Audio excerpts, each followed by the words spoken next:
और खबरों की शुरुआत अहम खबर के साथ। उत्तर प्रदेश हुकूमत ने मदरसा तजदीदकारी स्कीम के तहत चल रहे मदरसों की जांच का हुक्म दे दिया है ताकि हेरा फेरी को रोका जा सके। इसके लिए हुकूमत ने बाकायदा एक कमेटी भी तश्कील दी है। कमेटी को जांच पूरी करने के लिए 15 मई तक का वक्त दिया गया है। जांच के तहत इमारत, अराजी, किरायानामा और मदरसों के स्टाफ और जेर तालीम तलबा की जांच की जाएगी। कमेटी मदरसों का मुआयना करके अपनी रिपोर्ट 15 मई तक सौंपेगी। तो अहम खबर यूपी से, जहां उत्तर प्रदेश हुकूमत ने मदरसा तजदीदकारी स्कीम के तहत चल रहे मदरसों की जांच का हुक्म दे दिया है। मकसद यही है इस जांच का कि हेरा फेरी को रोका जा सके। हुकूमत ने बाकायदा कमेटी तश्कील दे दी है। और नाज़रीन, चलिए सीधे रुख करेंगे, हमारे साथ एक बहुत ही खास मेहमान जुड़ रहे हैं, कमर अली साहब, जो कि मेंबर हैं उत्तर प्रदेश मदरसा परिषद के। कमर अली साहब, न्यूज़ 18 उर्दू में आपका बहुत इस्तकबाल करना चाहेंगे। और जिस तरह से ये जांच का हुक्म दिया गया है और वजह पेश की जा रही है कि हेरा फेरी को, किसी भी तरह की बदउनवानी को रोका जा सके, आपका पहला रद्द-ए-अमल।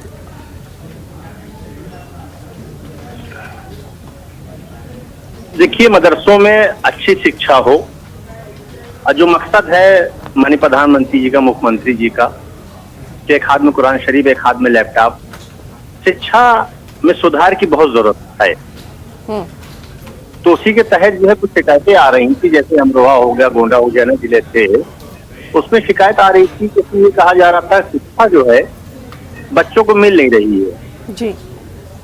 तो जब विषय आया, क्योंकि मदरसा बोर्ड के पास ये शिकायतें आती हैं जी, तो उसमें जब संज्ञान में आया तो बोर्ड ने ये फैसला किया कि शिक्षा में सुधार के लिए क्यों ना ये जांच के आदेश दे दिए जाएं। बहुत से मदरसे अच्छा काम भी कर रहे हैं और उनको पुरस्कार भी दिया जाता है और बाकायदा प्रधानमंत्री जी भी मानी तारीफ करते हैं।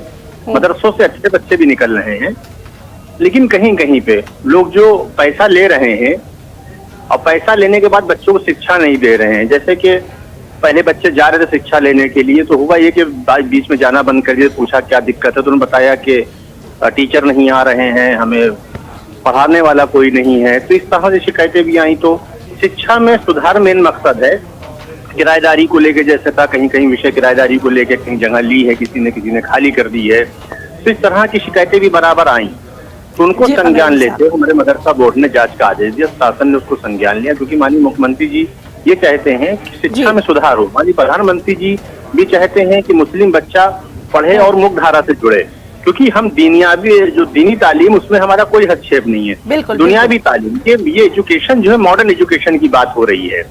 मॉडर्न एजुकेशन से मदरसे जुड़े हुए हैं 7442 जी, जो 7442 मदरसे जुड़े हैं मॉडर्न एजुकेशन से, उनमें काम भी अच्छा हो रहा है। लेकिन कुछ लोग जो हैं वो, क्योंकि मुख्य धारा में लाना है मुस्लिम बच्चों को, मॉडर्न एजुकेशन इसीलिए दी जा रही है कि मुख्य धारा में आए। आपने बिल्कुल ठीक कहा कि दीनी और दुनियावी तालीम दोनों से आरास्ता करना है और उसी के बाद जो है मुस्तकबिल भी संवर सकेगा। कमर अली साहब, यहाँ पर ये बात भी कही जा रही है कि मदरसों ने तो शुरू से ही कहा है कि हमारा दरवाजे खुले हैं, आप यहाँ आकर किसी भी किस्म की जांच कर सकते हैं। फिर उसके लिए बाकायदा कमेटी जो तश्कील दी गई है, उसका क्या मायने निकाले जाए? देखिए, आप कमेटी जांच करके देगी तो आपको भी अच्छा लगेगा। शिकायतें जब आती हैं तो उस कमेटी से सच्चाई भी तो सामने आती है। जो अच्छे मदरसे काम कर रहे हैं वो भी आपके सामने आएंगे, जो मदरसे गलत हैं, गलत से मतलब कुछ चंद लोग मॉडर्न एजुकेशन की, यहाँ क्योंकि 7442 मॉडर्न एजुकेशन की बात हो रही है, तो मॉडर्न एजुकेशन अगर उन बच्चों को मिल जाएगी तो कितना अच्छा रहेगा। आप सोचिए, मुख्यधारा में आ जाएंगे। क्योंकि जब उद्देश्य कोई चीज का होता है और कोई उद्देश्य में अगर बाधा डालता है, तो जो कुछ चंद लोग हैं जो बाधा डालने की कोशिश कर रहे हैं, वो लोग उन बच्चों के नाम पे पैसा ले रहे हैं और उन बच्चों को एजुकेशन नहीं दे रहे हैं। तभी तो बात मदरसा बोर्ड के पास आई। जब आइए, दूध का दूध पानी का पानी हो जाएगा। जो मदरसे अच्छे काम करो उनको हम पुरस्कृत करेंगे। माननीय हमारे क्या माननीय मंत्री जी हैं धर्मपाल सिंह जी, वो सम्मानित करेंगे। माननीय मुख्यमंत्री जी हैं, वो सम्मानित करेंगे। कमर अली साहब, ठीक है, बिल्कुल बिल्कुल आपकी बात यहाँ पर हमारे नाज़रीन तक पहुँच रही है। और आपसे ये भी जानना चाहेंगे, ये भी कहा जा रहा है कि मदरसों के जो स्टाफ है, यानी जो वहाँ तालीम देते हैं या फिर जो ज़ेर तालीम तलबा हैं, उनकी भी जांच की जाएगी। इसको किस तरह से देखा जाए? देखिए क्योंकि एक सुधार लाना है, जो सुधार जी। लाना है बहुत से लोग सुधार लाए हैं, क्योंकि उनको वक्त पे अगर जाएंगे तो बच्चे भी वक्त पे आएंगे। टीचर, क्योंकि टीचर की जिम्मेदारी होती है जब टीचर वक्त पे जाते हैं तो बच्चे अपने आप वक्त पे आते हैं, और वक्त पे छुट्टी होगी तो वक्त पे ही बच्चे जाएंगे घर। जब टीचर ही नहीं आएंगे तो बच्चों को क्या तालीम मिलेगी? उनकी जांच होना बहुत जरूरी है। कमर जो अली साहब, टीचर क्या इस समय तरह पे की नहीं शिकायत बाकायदा मौसूल हुई है? ये जानना भी बेहद अहम है। जी बिल्कुल बिल्कुल हुई है। लोगों ने शिकायत दी हमारे मदरसा बोर्ड में, बाकायदा लिखित शिकायत आई है लोगों की, उन लोगों ने लिखित शिकायत करी है।